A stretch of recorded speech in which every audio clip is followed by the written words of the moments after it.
को हम बंदों से है कितनी मोहब्बतें देखिए, अपनी गफलत देखिए, उसकी इनायतें देखिए। मैं बड़े ही अदब के साथ गुजारिश करता हूँ आज के इस इजलास के सदर मुहतरम से कि आप तशरीफ़ लाएं और अपने मुख्तसर सदारती खिताब से हम जुमला सामीन को महजूज और मुस्तफ़ीद फरमाएं। अस्सलामु अलैकुम वरहमतुल्लाहि वबरकातुहू। अल्हम्दुलिल्लाहि रब्बिल आलमीन वस्सलातु वस्सलामु अला सय्यिदिल अंबिया वल मुरसलीन मुहम्मदिन व आलिहि व सहबिहि अजमईन, अम्मा बाद। औज़ु बिल्लाहि समील अलीम मिनश शैतानिर रजीम। इन्न फ़ी खल्क़िस समावाति वल अर्द वख्तिलाफ़िल लैलि वन नहार लआयातिल लिउलिल अलबाब। गिरामी क़द्र उलमाए किराम, मुअज़्ज़ज़ हाज़रीन, इस्लामी माँ और बहनों, अभी आप हज़रात हाफिज़ मोहम्मद अजमल साहब की ज़बानी औलाद की तरबियत के ताल्लुक़ से बड़ी मुफीद बातें सुन रहे थे। आज का ये प्रोग्राम दीनी और इस्लाही है। दीन के ताल्लुक़ से मज़हब इस्लाम ने जो हमें ज़िंदगी गुजारने का शऊर अता किया है, उसी के मुताल्लिक़ कुछ बातें आज के प्रोग्राम में उलमाए किराम की ज़बानी आप सुनेंगे। हम और आप जो आयत करीमा मैंने आप हज़रात के सामने पढ़ी है, ये सूरह आले इमरान से ताल्लुक़ रखती है और इस आयत से लेकर के सूरह के आखिर तक की आयतों को हमारे नबी जनाब मोहम्मद रसूलुल्लाह सल्लल्लाहु अलैहि वसल्लम जब रात में बेदार होते तहज्जुद के लिए वज़ू बनाने से पहले इन आयतों की आप तिलावत करते। जो आयत करीमा मैंने आप हज़रात के सामने पढ़ी, उसमें क्या अल्लाह रब्बुल आलमीन कह रहा है, इन्न फ़ी खल्क़िस समावाति वल अर्द वख्तिलाफ़िल लैलि वन नहार लआयातिल लिउलिल अलबाब। आसमान और ज़मीन की पैदाइश में और तख्लीक़ में, दिन और रात के आने जाने में लायातिल लिउलिल अलबाब, अक्ल वालों के लिए, दानिशमंदों के लिए ये निशानियां हैं। ज़मीन और आसमान की तख्लीक में हम गौर खौज करें, इसी तरह दिन और रात का ये निज़ाम जो चल रहा है, इस पर हम अपने ज़हन व दिमाग को लगाएं तो हमें ये चीज़ मालूम होगी कि दुनिया का ये निज़ाम, ज़मीन और आसमान की पैदाइश, ये दुनिया के एक अजीम खित्ते पर चल रहा है और इस निज़ाम के अंदर ज़र्रा बराबर भी कभी कोई खलल, कोई खराबी वाक़ई नहीं हुई। इस निज़ाम के चलाने वाले के पीछे कोई अजीम ज़ात है जो तदबीर कर रही है और इस निज़ाम को चला रही है, और वो अल्लाह रब्बुल आलमीन की ज़ात है। इससे अल्लाह रब्बुल आलमीन की मार्फत हासिल होगी और एक आदमी जब इन आयतों को पढ़ेगा और इसके ऊपर गौर व फिक्र करेगा तो उसको ये मालूम होगा कि इस दुनिया के निज़ाम का चलाने वाला एक अजीम फरमा रवा है और उसी की मातहती में ये पूरा निज़ाम चल रहा है। और ये जो लोग जब अल्लाह की मार्फत जिनको हासिल हो जाती है, उन्हीं को अल्लाह रब्बुल आलमीन ने यहाँ कहा है कि अक्ल वाले वही हैं, दानिशमंद वही हैं। वरना दुनिया के अंदर हर आदमी अपने आप को दानिशमंद मानता है और कहता है, होशियार और चालाक कहता है, लेकिन अल्लाह रब्बुल आलमीन यहाँ इस नुक्ते को बयान कर रहे हैं कि दरअसल वही लोग अक्लमंद हैं, दानिशमंद हैं, जिनको अल्लाह रब्बुल आलमीन की मार्फत हासिल हो गई, जिन्होंने अल्लाह रब्बुल आलमीन की ज़ात को पहचान लिया। जब अल्लाह रब्बुल आलमीन की उनको मार्फत हासिल हो गई और अल्लाह रब्बुल आलमीन की ज़ात को उन्होंने जान लिया, तो उनकी सिफत क्या है उसको अल्लाह रब्बुल आलमीन आगे बयान फरमा रहा है।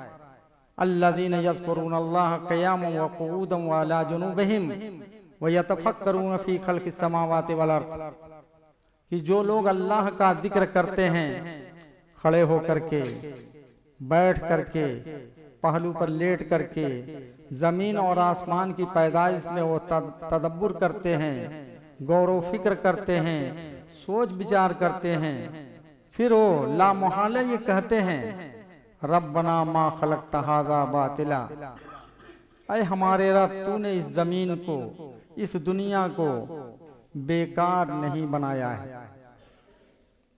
रब्बना मा खलक़्ता हाज़ा बातिला सुब्हानक फ़क़िना अज़ाबन्नार। फिर कहते हैं कि तेरी ज़ात पाक है, हमको जहन्नम के अजाब से बचा ले। तो इसमें ये अल्लाह रब्बुल आलमीन हमको और आपको अल्लाह रब्बुल आलमीन ने दुनिया के अंदर पैदा फरमाया और ज़मीन और आसमान को पैदा फरमाया। दिन और रात का आना जाना भी है, मौसम की तब्दीली भी है। तो मौसम की तब्दीली में भी हमारे लिए नसीहत है।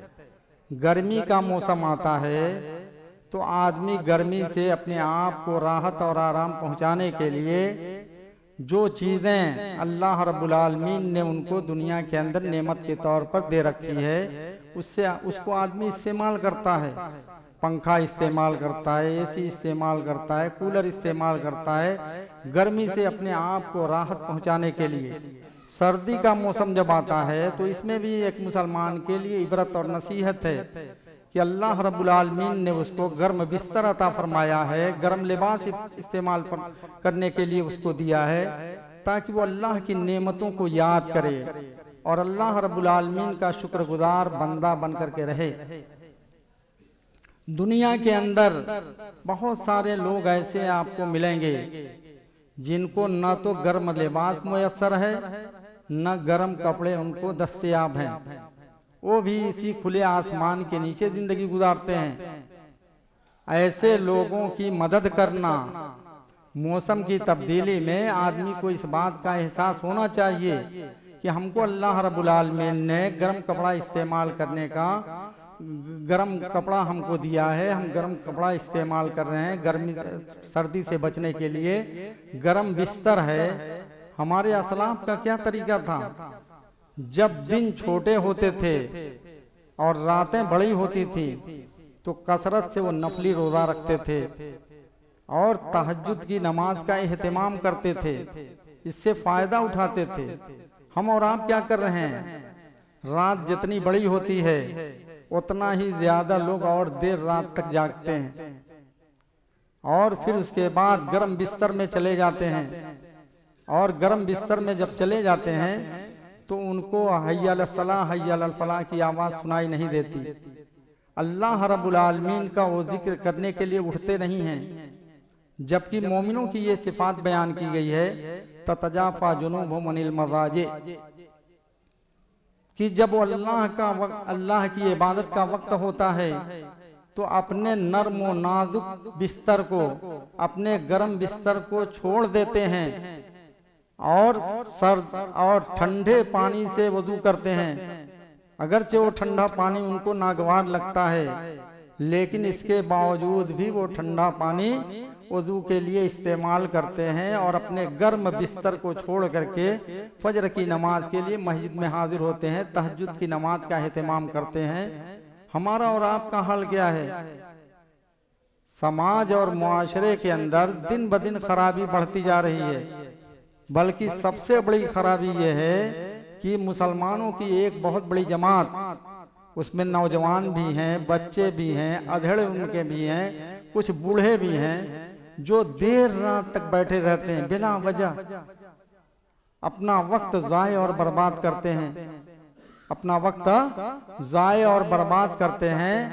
और इस तरीके से वो देर दिन निकलने के बाद सो करके उठते हैं, जो लोग दिन निकलने के बाद सो करके उठते हैं, हदीस के अंदर आता है कि शैतान उनके कान के अंदर पेशाब करता है और वो रिस्क जो बांटी जाती है, अल्लाह रब्बुल आलमीन जो लोग सवेरे उठते हैं उनको रिस्क अता करता है, उनको रोजी देता है, और जो लोग देर से सो करके उठते हैं वो रिस्क से महरूम कर दिए जाते हैं या उनके कम हिस्से में आती है। तो इसलिए हमें अपने इस बुरी लत को छोड़ना होगा, अपने समाज और मुआशरे से इस बुरी लत को खत्म करना होगा। गैर मुस्लिम को हम देखते हैं कि वो सवेरे सोते हैं और सवेरे उठते हैं। हमारा जो तरीका था उन तरीकों को उन लोगों ने अपना लिया और उनका जो तरीका था हमारे अंदर आ गया। अजीब खराबी है, इसलिए इस खराबी को दूर करने की जरूरत है और अपनी इस्लाह करने की जरूरत है।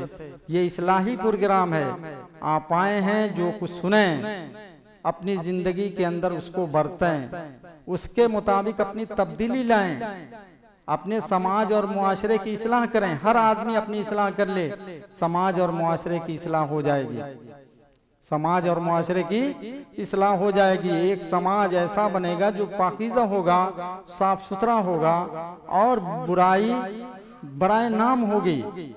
दिन ब दिन बुराई का गिराफ बढ़ता जा रहा है, बेहयाई दिन ब दिन बढ़ती जा रही है।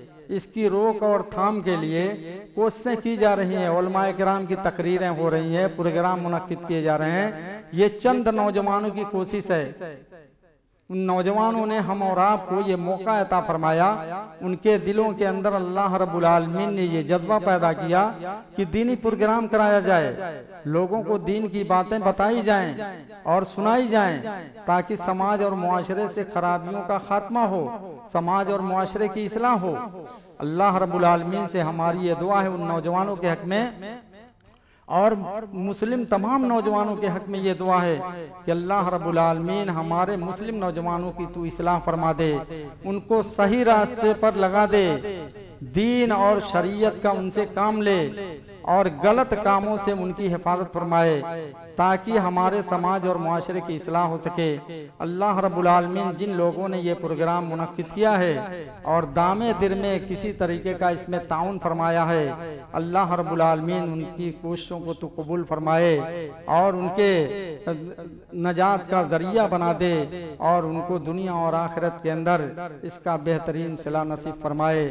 और जो लोग इस मजलिस में दीनी प्रोग्राम में हाजिर हुए हैं, अल्लाह रब्बुल आलमीन उनको दीन की बातों को तवज्जो के साथ और अपनी इस्लाह के लिए उनको सुनने की तौफीक नसीब फरमाए। और अल्लाह रब्बुल आलमीन जो लोग इस प्रोग्राम में हाजिर हुए हैं उनकी हाजिरी को तू कबूल फरमाए और उनके लिए इस हाजिरी को उनकी गुनाहों की मग़फ़िरत का ज़रिया बना दे। अल्लाह रब्बुल आलमीन हमको दुनिया के अंदर जब तक जिंदा रखे, ईमान पर जिंदा रखे, इस्लाम पर जिंदा रखे और हमारा खात्मा हो तो ईमान पर हो। व आखिरु दावाना अल्हम्दुलिल्लाहि रब्बिल आलमीन।